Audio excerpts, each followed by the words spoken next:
This is the BBC World Service. Each year we run a series of lectures from a leading international figure. Here's a word from this year's BBC Greek lecturer. I'm Kwame Anthony, and I'm a philosopher spending this year's Greek lectures looking at the phenomenon of social identity. So I hope you'll join me on a journey through creed, country, colour, culture. These things deserve a closer critical look. The BBC Greek Lectures, Tuesday at 8 GMT. This is the BBC World Service, bringing news from around the world to a global audience. Our chief international correspondent, Lise Doucette, is in the capital. Our Europe editor, Katja Adler, was at the summit. Let's turn to the BBC's Moscow correspondent, Steve Rosenberg. On mobile and on air, this is the BBC World Service, the world's radio station.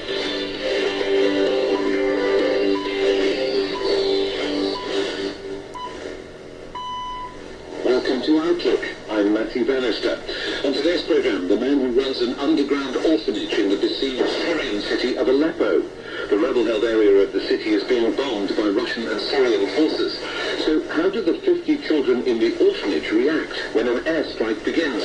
Whenever they hear even the sound for an airplane roaming in the skies, they immediately feel scared. You see that their behavior is very different. As soon as they hear that, they immediately go to the -2 level in the shelter, and they gather all together and they wait until the shelling is over.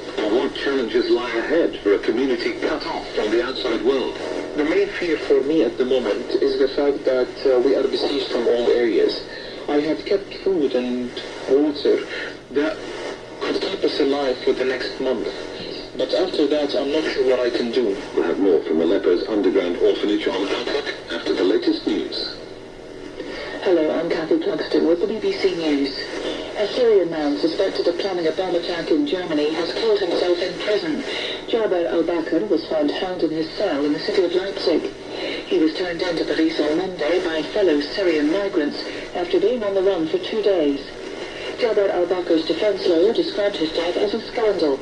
Damien McGuinness in Berlin has the details. The 22-year-old terror suspect, Jaber al-Bakr, had been on hunger strike and was supposed to be on suicide watch. So police and prison authorities in the German state of Saxony, where he was being held, will have questions to answer. Al-Bakr came to Germany from Syria via Turkey last year and was granted refugee status. He went unnoticed until last week. Security services saw that he had obtained explosives and bomb-making materials.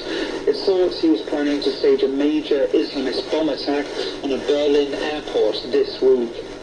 The United States and Russia are to make a renewed effort to hold the fighting in Syria.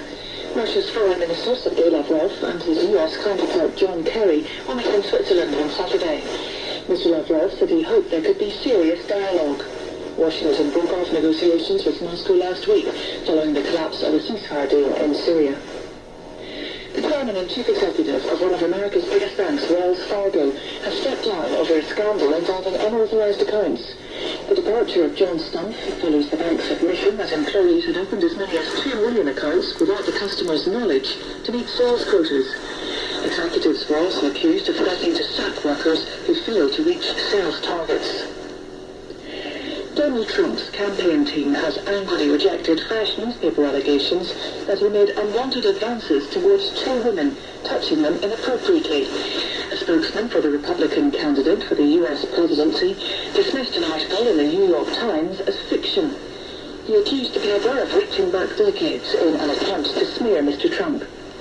Speaking to the New York Times, one of the women, Jessica Reeves, accused the billionaire businessman of molesting her on a plane more than 30 years ago. I was not really aware of the real estate world of Trump.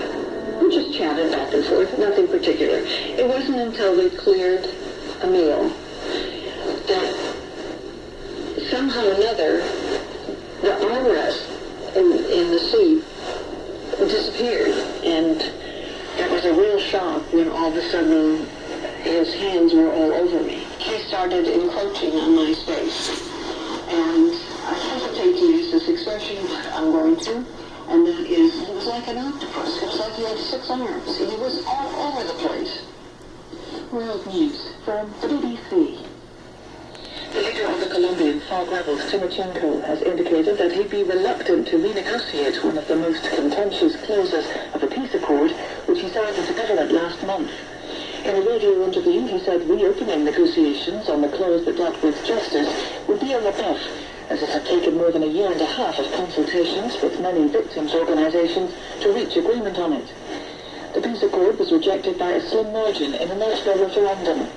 Campaigners for a no vote argued hard that it didn't allow for sufficient punishment for the leaders of the FARC.